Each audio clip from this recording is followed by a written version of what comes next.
नमस्कार। Smart study with प्रकाश के YouTube channel पे आपका हार्दिक स्वागत और अभिनंदन। राजस्थान के इतिहास में हम राजस्थान के राजवंशों से संबंधित जो सीरीज चला रखी है उसमें हमने अजमेर के चौहान वंश को पढ़ लिया। उसके बाद में जितने भी चौहान वंश थे उन सभी को पढ़ा। उसके बाद में हमने मारवाड़ के राठौड़ वंश, बीकानेर के राठौड़ वंश को पढ़ा। उसके बाद में आज हम पढ़ने जा रहे हैं गुर्जर प्रतिहार वंश।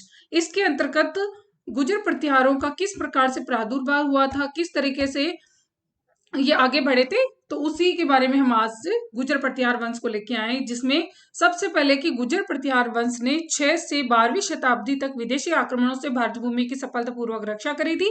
और ये हमें जो जानकारी कहाँ कहाँ से प्राप्त होती है गुर्जर प्रतिहारों के बारे में, तो सबसे पहले है अलो या ऐहोल के अभिलेख से हमें गुर्जर प्रतिहारों के जो जाति का जो प्रथम अभिलेख था वो ऐहोल अभिलेख है।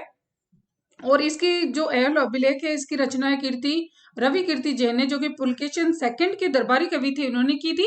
और प्रारंभ शक्ति का जो केंद्र है इसका वो मारवाड़ माना जाता है। और उस समय ये क्षेत्र गुजरातरा या गुजराहा गुजर प्रदेश कहलाता था। और हेनसांग ने गुजर राज्य की जो राजधानी थी उसका नाम पीलो मोलो या भीनमाल बताया है। किसने बताया पीलो मोलो या भीनमाल? हेनसांग ने बताया है। और इस क्षेत्र को गुजरातरा क्षेत्र कहा जाता था। उसके बाद में सेकंड जो अभिलेख है जिसे हमें इसके बारे में महत्वपूर्ण जानकारी प्राप्त होती है वो है हर्ष चरित्र, जो कि बाणभट्ट के द्वारा रचित है। बाणभट्ट के हर्ष चरित्र से हमें गुजरों का जितना भी वर्णन था वो हमें प्राप्त होता है। इसके बाद में जो मिहिर भोज के ग्वालियर अभिलेख है उससे भी हमें गुजरों के बारे में विभिन्न जानकारी प्राप्त होती है, जिसमें इसमें नागभट्ट को राम का अवतार बताया गया है। प्रतिहार व क्षेत्रीय भी से ही कहा गया है। इसमें प्रतिहारों को राम के भाई लक्ष्मण का वंशज बताया गया। तो क्वेश्चन पूछा जा सकता है कि राम के भाई लक्ष्मण का वंशज प्रतिहारों को कौन से अभिलेख के अंतर्गत बताया गया है? तो ग्वालियर अभिलेख के अंतर बताया गया है, जो कि मिहिर भोज का ग्वालियर अभिलेख है। इसमें प्रतिहारों को राम के भाई लक्ष्मण का वंशज बताया गया है। उसके बाद में कक्कू का घंटियाला अभिलेख है। इसमें गुजर प्रतिहारों को क्या बताया गया है? इसके अंतर्गत बताया गया है कि प्रतिहारों का जो मूल पुरुष है वो हरिश्चंद्र है। हरिश्चंद्र को मूल पुरुष कौन से अभिलेख में बताया गया? तो कक्कू का घंटियाला अभिलेख में हरिश्चंद्र को प्रतिहारों का मूल पुरुष बताया गया है। उसके बाद में हरिश्चंद्र की 2 रानियां थी, एक तो ब्राह्मणी जिसे द्विजात्मा थी, ब्राह्मण प्रतिहार थी, और दूसरी थी क्षत्राणी जो कि भद्रा प्रतिहार मानी जाती है। इस प्रकार से गुर्जर प्रतिहारों की उत्पत्ति के जो स्रोत है जिनके ऊपर विद्वान एकमत नहीं है उनके अंतर्गत है कि विदेशी गुर्जर जाति के वंशज डॉक्टर भंडारकर ने इनको विदेशी जाति का बताया कि जो गुर्जर हैं वो विदेशी जाति के वंशज माने गए हैं। तो ये किसने बताया? डॉक्टर भंडारकर ने बताए हैं। उसके बाद में भारतीय मूल के डॉक्टर गोपीनाथ शर्मा, डॉक्टर दशरथ शर्मा और के.एम. मुंशी, इन्होंने जो गुर्जर प्रतिहार है उनको यहाँ भारतीय मूल के ही बताया। उसके बाद में जो कनिगम है उन्होंने कुषाण वंशी बताया है गुर्जर प्रतिहारों को। उसके बाद स्मिथ, हैंडले और ब्यूलर ने हूणों के जो वंशज है उनको गुर्जर प्रतिहारों को बताया। इसके बाद में जो नेक्स्ट आए कैनेडी ने ईरानी मूल के बताए हैं गुर्जर प्रतिहारों को। उसके बाद में कनिगम ने शक व चूची जातियों के वंशज बताए हैं। और डॉक्टर गौरी शंकर ओझा ने इनको क्षत्रिय बताया है। और उसके बाद में अरब यात्रियों ने उनको जूर्ज के जो वंशज है वो बताए हैं। उसके बाद में अल मसूदी आए थे। अल मसूदी ने अल गुजर जो गुजर है उनको अल गुजर बताया। तो ये कई बार क्वेश्चन पूछा जाता है कि अल मसूदी ने गुजरों को क्या नाम दिया है? तो अल गुजर नाम दिया था और अल गुजरी अल मसूदी ने बताया। उसके बाद में मुणोत नैणसी ने प्रतिहारों की 26 शाखाएं बताई। इनमें जो प्रसिद्ध शाखा है वो मंडोर, जालोर और कन्नौज के प्रतिहार को माना गया है। तो इस प्रकार से कई बार अभिलेखों में से क्वेश्चन पूछा जाता है कि कौन से के द्वारा जो गुर्जर प्रतिहार है उनको क्या बताया गया? तो डॉक्टर गौरीशंकर ओझा के द्वारा जैसे क्षत्रिय बताया गया है, कैनेडी के अनुसार ईरानी बताया गया है, कनिगम के अनुसार शक व चूची जातियों के वंशज बताया गया है। उसी प्रकार से जूर्ज अरब यात्रियों ने जूर्ज का है, अलमसुद्दीन ने अलगुजर का है। इसी प्रकार से मुणोत नैणसी वाला भी क्वेश्चन कई बार पूछा जाता है कि मुणोत नैणसी ने प्रतिहारों की कितनी शाखाएं बताई हैं? तो मुणोत नैणसी ने 26 शाखाएं बताई हैं, जिनमें प्रसिद्ध कौन कौन सी मानी जाती है? तो मंडोर, जालोर और कन्नौज के प्रतिहारों को सबसे महत्वपूर्ण बताया गया है। उसी प्रकार से सबसे पहले आते हैं मंडोर के गुर्जर प्रतिहार।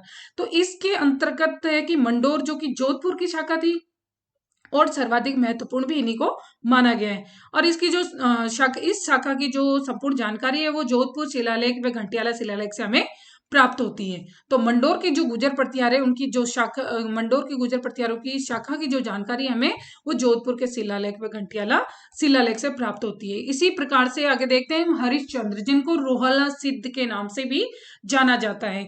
तो इन्होंने अपनी जो राजधानी है गुर्जर प्रतिहारों की, वो मंडोर को अपनी राजधानी बनाया था हरिश्चंद्र ने। उसके बाद में घंटालिया शिलालेख है, उसमें हरिश्चंद्र का नाम हरिश्चंद्र नामक विद्वान के द्वारा घंटियाला अभिलेख माना जाता है और ब्राह्मण का प्रतिहार वंश का संस्थापक बताया गया है। उसके बाद में गुर्जर प्रतिहारों का जो मूल पुरुष है या आदि पुरुष है वो हरिश्चंद्र को ही माना गया है।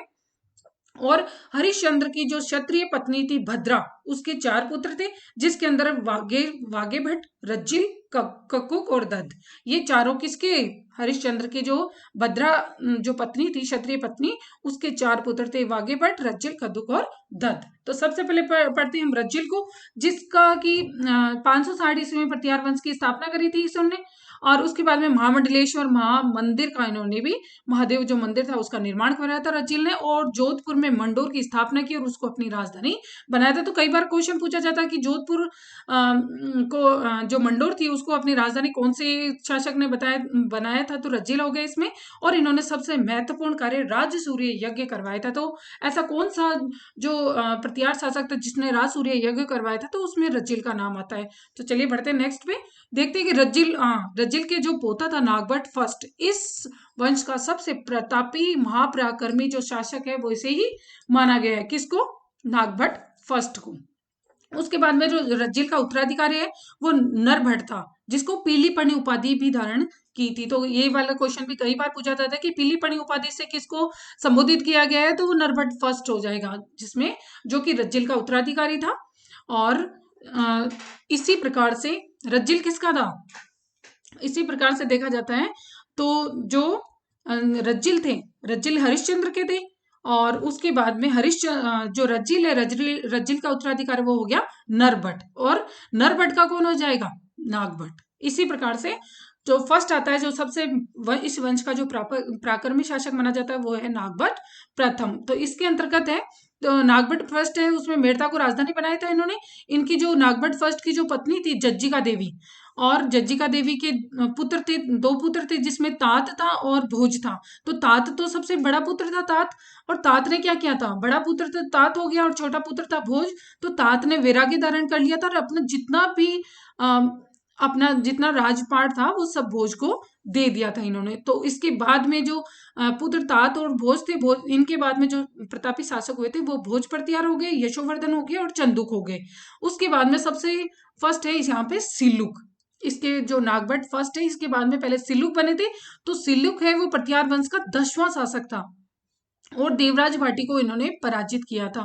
जोधपुर में सिद्धेश्वर महादेव का मंदिर इन्होंने बनाया था। तो ये वाला क्वेश्चन पूछा जाता है, जोधपुर में जो सिद्धेश्वर महादेव का मंदिर है वो कौन से प्रतिहार शासक के द्वारा बनाया गया था, तो इसमें नाम आ जाएगा सिल्लुक का। तो ये इसके अंतर्गत महत्वपूर्ण माना जाता है। इसके बाद में और ये एक है कि नागभट्ट प्रथम जो मेड़ता को राजधानी बनाया था, तो ऐसा कौन सा शासक था जिसने मेड़ता को राजधानी बनाया था, वो नागभट्ट फर्स्ट हो गया था। तो इस प्रकार से देखते हैं आगे, नागभट्ट प्रथम, इन्होंने मेड़ता को राजधानी बना दिया। पत्नी जज्जिका देवी थी, पुत्र तात व भोज थे, तात बड़े थे और भोज छोटे थे। तात ने वैराग्य धारण कर लिया था और भोज को तात ने अपना सारा राजवंश दे दिया, जितना भी राज्य था वो दे दिया था। इसके बाद में शासक भोज प्रतिहार, यशोवर्धन और चंदुक बन गए थे। उसके बाद में जो महत्वपूर्ण शासक आते हैं वो आते हैं कक्कुक। कक्कुक है वो बाउक के बाद में इस शाखा का शासक बना था और इन्होंने 918 में घंटियाला के शिलालेख उत्कीर्ण करवाए थे और प्रतिहारों की इंदा शाखा ने मुंडोर जिसके अंतर्गत आती है उसका इन्होंने किया था। उसके बाद में चूड़ा राठौड़ को दहेज में थे। जो चूड़ा राठौड़ थे, इनको जो इंदा प्रतिहार थे, उन्होंने चूड़ा राठौड़ को जो मंडोर है वो दहेज में दे दिया था। ये हमने पहले भी पढ़ा है कि मंडोर चूड़ा राठौड़ जो इंदा शासक प्रतिहार थे, इन्होंने मंडोर को चूड़ा शासक को दहेज में दे दिया था और इस घटना के बाद ही मंडोर के प्रतिहारों का राजनीतिक इतिहास समाप्त हो गया था। तो इसी प्रकार से ये हो गया कक्कुक। उसके बाद में जो सबसे महत्वपूर्ण आते हैं वो आते हैं उज्जैन, जालोर और कन्नौज के प्रतिहार। इसके अंतर्गत अभिलेखीय साक्ष्यों से पता चलता है कि ये तीनों एक ही कुल के थे। कौन कौन से, उज्जैन, जालोर और कन्नौज के प्रतिहार। तो इसके अंतर्गत डॉक्टर ओझा के अनुसार इन्होंने सर्वप्रथम 739 ईस्वी में चावंडा राजपूतों से भीलमाल जीता था और फिर जालोर, आबू जीतकर उज्जैन को राजधानी बनाया था। तो उज्जैन को राजधानी किन्होंने, इन्होंने ही बनाया था। कब बनाया, ये डॉक्टर जो गौरीशंकर हीराचंद ओझा है उनके अकॉर्डिंग है कि 739 ईस्वी के अंतर्गत चामुंडा राजपूतों ने भीनमाल को जीता और जालोर और आबू को जीतकर उज्जैन को राजधानी बनाया था। इसके बाद में कन्नौज जीतकर इन्होंने इसे राजधानी बना लिया था। तो उज्जैन के बाद में कौन सी राजधानी बन गई थी, कन्नौज बन गई थी। उसके बाद में आते हैं उज्जैन के प्रतिहार, जिसमें आता है नागभट्ट प्रथम। उज्जैन के प्रतिहारों में जो नागभट्ट फर्स्ट, इन्होंने नागा लोक दरबार, इन्होंने जो दरबार लगाया था वो नागा व लोक दरबार था। और संस्थापक जालोर कन्नौज उज्जैन के प्रतिहारों का संस्थापक माना जाता है कौन, नागभट्ट फर्स्ट। और इन्होंने अपनी जो राजधानी थी, प्रथम राजधानी भीलवाड़ा को बनाया था और दूसरी राजधानी उज्जैन को बनाया था। किसने, नागभट्ट प्रथम ने। उसके बाद में जो अन्य नाम है वो इनके अन्य नाम क्या है, नारायण की मूर्ति का प्रतीक भी नहीं माना जाता है, इंद्र के दंभ का नाशक भी नहीं माना जाता है। किसको, नागभट्ट फर्स्ट को राम का अवतार माना जाता है, रघुकुल तिलक कहा गया है। ग्वालियर प्रस्तुति में नागभट्ट फर्स्ट को मलेच्छों का नाशक कहा गया। तो ये सबसे इंपोर्टेंट क्वेश्चन है और कई बार पूछा जाता है और पूछे जाने की पूर्ण संभावना है कि ग्वालियर प्रस्तुति जो प्रशस्ति है उसके अंतर्गत नागभट्ट फर्स्ट को किस नाम से जाना गया है, तो मलेच्छों का शासक नाम से जाना गया है। या फिर कौन सी अभिलेख या प्रशस्ति के अंतर्गत नागभट्ट फर्स्ट को मलेच्छों का शासक कहा गया है, तो वो हो जाएगी ग्वालियर प्रशस्ति। तो इसके बाद में देखते हैं हम देवराज व कक्कुक। नेक्स्ट आते हैं, जिसके अंदर कक्कुक है वो नागभट्ट का भतीजा था और नागभट्ट के बाद में शासक बना था। और इसकी जो जानकारी है देवराज व कक्कुक की जानकारी हमें ग्वालियर अभिलेख से प्राप्त होती है। उसके बाद में है आते हैं वत्सराज। वत्सराज जिनका की टाइम पीरियड 783 ईस्वी से 795 ईस्वी माना जाता है और देवराज का पुत्र प्रतिहार राज्य की नींव डाली इन्होंने और जालोर को अपनी राजधानी बनाया। मतलब देवराज का पुत्र था और इन्होंने प्रतिहार जो राज्य है उसकी नींव डाली। और उसके बाद में वत्सराज ने जालोर को राजधानी बनाया। रणहस्तिन जिसे युद्ध का हाथी भी कहा जाता है वो वत्सराज को ही नाम से ही इतिहास में वत्सराज को ही नाम जाना जाता है रणहस्तिन के नाम से। और वत्सराज ने कन्नौज के शासक इंद्रयुद्ध को पराजित किया और कन्नौज पर अधिकार कर लिया। तो कौन जिसने इंद्रयुद्ध को पराजित करके कन्नौज पर अधिकार किया, तो हो गया वत्सराज। और किसे रणहस्तिन युद्ध के नाम से जाना जाता है, तो ये हो गया वत्सराज। जालोर को राजधानी किसने बनाया, वत्सराज। देवराज का पुत्र कौन था, वत्सराज। ठीक है, तो नेक्स्ट चलते हैं इसके अंदर। इसने भंडी जाति का दमन करके उसके अधिकार कर लिया था। उसके बाद में यह युद्ध प्रतिहार पाल व राष्ट्रकूट शक्तियों के बीच में त्रिकोणीय संघर्ष का प्रारंभ था। और कि कौन सा युद्ध, भंडी जाति का दमन करने वाला जो युद्ध था, ये प्रतिहार पाल और राष्ट्रकूट शक्तियों के बीच त्रिकोणीय जो संघर्ष हुआ था उसका जो प्रारंभ है वो माना जाता है। इस समय कन्नौज पर इंद्र युद्ध का शासन था। वत्सराज और धर्मपाल दोनों ही कन्नौज पर अधिकार करना चाहते थे और पृथ्वीराज विजय के अनुसार इस संघर्ष में वत्सराज विजयी हुआ था। उसके बाद में वत्सराज को दक्षिण के राष्ट्रकूट शासक ध्रुव ने पराजित किया था। तो इसी प्रकार से जो पृथ्वीराज विजय के अनुसार संघर्ष में वत्सराज जो विजय हो गया था और वत्सराज को दक्षिण के राष्ट्रकूट शासक ध्रुव ने पराजित किया। तो उसके बाद में आते हैं नागभट्ट सेकंड।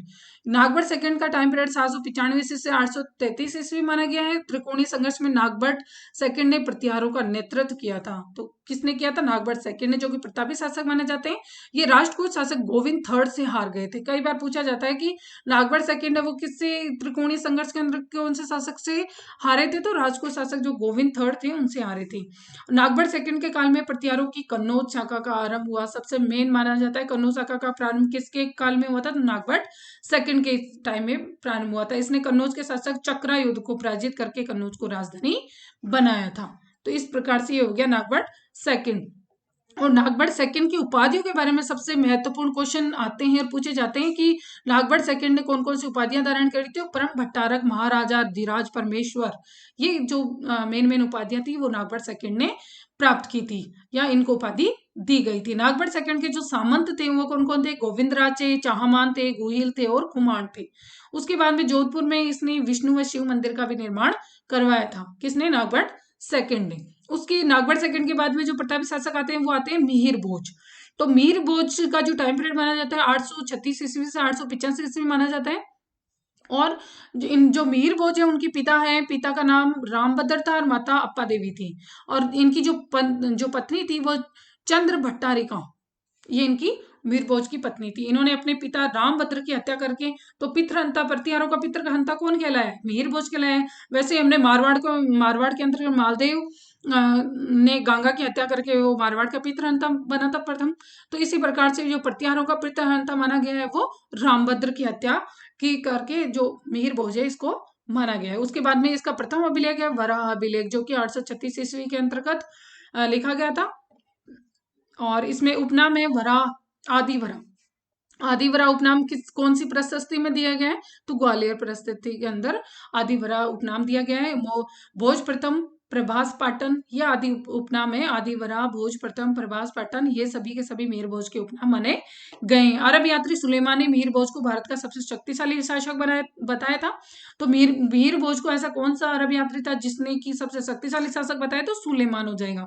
सुलेमान 851 ईस्वी में मीर भोज के समय भारत का यात्रा करी थी। तो इसमें कौन से टाइम पीरियड में करी थी? 851 ईस्वी के अंतर्गत मीर भोज के टाइम पीरियड में सुलेमान ने भारत की यात्रा की थी। सुलेमान ही ने मीर भोज को अरबों का मिस्र या इस्लाम का शत्रु भी बताया था। तो किसने बताया था इस्लाम का शत्रु? तो मीर भोज को सुलेमान ने बताया। इसी प्रकार से मीर भोज ने राष्ट्रकूट शासक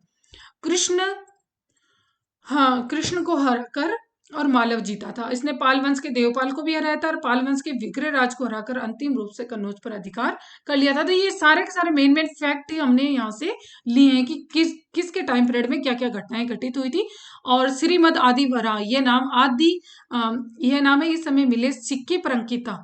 तो कई बार पूछा जा सकता है कि श्रीमद आदिवरा ये नाम है प्रशस्ति में मिला है, सिक्कों पे मिला है, शिलालेखों में मिला है। तो इस प्रकार से और कौन कौन से किस तरह के सिक्के चलाए गए थे? तो तांबे व सोने के सिक्के ही इस टाइम में थे और इन्हीं सिक्कों के ऊपर मद आदिवरा नाम मिला है। इसी प्रकार से नेक्स्ट जो शासक आते हैं महेंद्रपाल आते हैं। महेंद्रपाल फर्स्ट, इनका टाइम पीरियड 885 ईस्वी से 910 ईस्वी माना गया है।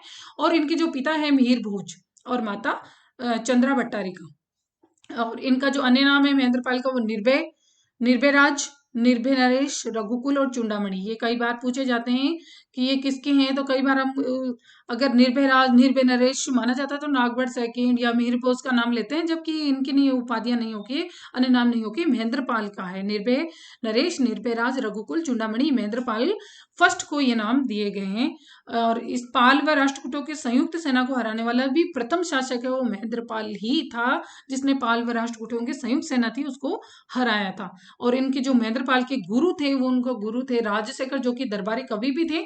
कई बार ये भी आंसर क्वेश्चन पूछा जाता है कि महेंद्रपाल है उनके जो गुरु हैं उनका नाम क्या था? तो राजशेखर था, जो कि इनके दरबारी कवि भी माने जाते हैं। उसके बाद में आते हैं भोज सेकंड आते हैं, जिनका टाइम पीरियड 910 ईस्वी से 913 ईस्वी माना गया है। और इन्होंने कन्नौज पर अधिकार कर लिया था। पिता इनके महेंद्रपाल थे। 3 वर्ष तक ही शासन इन्होंने किया था भोज सेकंड ने। और सौतेले भाई महिपाल फर्स्ट ने चंदेल शासक हर्षदेव के साथ से इनको राज्य छीन लिया था। तो सौतेले भाई कौन हो गए? महिपाल, जो कि बाद में आगे शासक बनते हैं। तो इनके जो भोज सेकंड है इनके बाद में महिपाल फर्स्ट का शासन आ जाता है, जो कि 913 से 943 ईस्वी माने गए हैं। 3 वर्ष तक भोज ने किया था। भोज के बाद में महिपाल फर्स्ट आ जाते हैं। और राजशेखर ने इसे आर्यव्रत व महाराजाधिराज भी कहा था। राजशेखर कौन थे? उनके जो राज दरबारी थे, राजकवि थे, उन्होंने ये कहा। राजशेखर के राज दरबारी कौन हो गए? राजशेखर राज दरबारी थे किसके? महेंद्रपाल के। उसके बाद में भोज आ गए। भोज के बाद में महिपाल फर्स्ट आ गए। और इसके बाद में राजशेखर जो महेंद्रपाल के राज दरबारी थे, राजशेखर ने इसे आर्यव्रत है महाराजाधिराज कहा है किसको? महिपाल फर्स्ट को। इसके समय में अरब यात्री अल-मसूदी आया था। तो ये वाला क्वेश्चन भी कई बार पूछा जाता है कि अरब यात्री अल-मसूदी ने भारत की यात्रा कौन से शासक के टाइम पीरियड में की थी? तो महिपाल फर्स्ट के समय में अरब यात्री कौन आए थे? अल-मसूदी भारत आए थे। और महिपाल का राजकवि कौन था? राजशेखर। तो महिपाल के राजकवि भी राजशेखर हो गए और जबकि महेंद्रपाल के भी राजशेखर ही जो राजकवि हो गए। इसने महिपाल को रघुकुल मुकुटमणि भी कहा है। तो किसने कहा है? तो राजशेखर ने कहा है। क्या कहा? रघुकुल मुकुटमणि। किसे कहा? महिपाल फर्स्ट को कहा। तो अल-मसूदी ने प्रतिहारों को अलगुजर कहा तथा प्रतिहार राजा को बोरा भी कहा। तो सबसे मेन ये माना जाता है, कई बार पूछा भी जाता है कि बोरा किसने कहा? तो अल-मसूदी ने प्रतिहारों को अलगुजर या जो प्रतिहार राजा उसको बुरा कहा था। उसके बाद में महिपाल के बाद इस वंश की शक्ति क्षीण होने लगी। इसका मतलब कि अंतिम जो प्रतापी शासक है वो महिपाल फर्स्ट ही माना गया। इसके बाद में प्रतिहारों की शक्ति क्षीण होने लगी थी। उसके बाद में नेक्स्ट शासक आते हैं महेंद्रपाल सेकंड, जिनकी माता प्रज्ञादन्ना थी और पिता महिपाल फर्स्ट थे। इन्होंने ऐसा कोई ज्यादा इंपॉर्टेंट फैक्ट नहीं है। उसके बाद में आते हैं देवपाल, जो कि निर्बल शासक थे, और चंदेल शासक यशोवर्मन ने इनके अनेक क्षेत्रों पर अधिकार कर लिया था और इस समय चंदेलों को अपना स्वतंत्र राज्य बना लिया था। उसके बाद में गुर्जर प्रतिहार वंश की जो पतन है उसके कारण, क्योंकि इसके बाद में धीरे धीरे क्षीण होने लगी थी शक्तियां और गुर्जर प्रतिहार जो वंश है वो धीरे धीरे पतन की ओर जाने लग गया था। तो पतन की ओर जाने के महत्वपूर्ण कारण क्या थे? तो परिवार तथा सामंतों में आपसी फूट होना सबसे मेन कारण यही माना जाता है। उसके बाद में राष्ट्रकूट पाल अरबों में लगातार संघर्ष व सैनिक क्षमता का नष्ट होना और मोहम्मद गजनी का आक्रमण, सबसे मेन ये भी माना जाता है कि मोहम्मद गजनी का आक्रमण हो गया था, इस कारण भी इनका पतन हो गया था। उसके बाद में आते हैं भड़ोज के प्रतिहार। एक अनुमान के आधार पर ये स्वतंत्र शासक न होकर सामंत के रूप में शासन करते थे, क्योंकि 7वीं 8वीं शताब्दी के कुछ दान पात्रों में इनका सामंत महासामंत कहा गया। इन्होंने अपनी जो राजधानी है वह नंदीपुरी को बनाया था और डॉक्टर गोपीनाथ शर्मा के अनुसार ये मंडोर के प्रतिहार व गुर्जर के चालुक्यों के सामंत माने गए थे। उसके बाद में दद्द सेकंड आते हैं। ये भड़ोज के गुर्जरों का शक्तिशाली शासक था। उसके बाद में आते हैं जेबट फोर्थ। इस शाखा का अंतिम शासक कौन हो गया? जेबट फोर्थ हो गया। और इसके बाद में जो प्रतिहार थी, प्रतिहारों की शाखा संपूर्ण समाप्त हो गई थी। इस प्रकार से ये गुर्जर और प्रतिहारों के महत्वपूर्ण जो शासक थे उनके बारे में जो जितनी भी महत्वपूर्ण जानकारी थी वो हमने इस स्लाइड के माध्यम से आप लोगों तक साझा करी है। और इस जहां तक हो सके इसके बाहर गुर्जर प्रतिहारों में से कोई भी नहीं पूछा जाएगा। और इसी प्रकार से नेक्स्ट जितने भी राजवंश है उनको विवरण से और महत्वपूर्ण फैक्ट देखने के लिए बने रहिए स्मार्ट स्टडी विद प्रकाश के यूट्यूब चैनल पे और लाइक शेयर और सब्सक्राइब करते रहिए। धन्यवाद।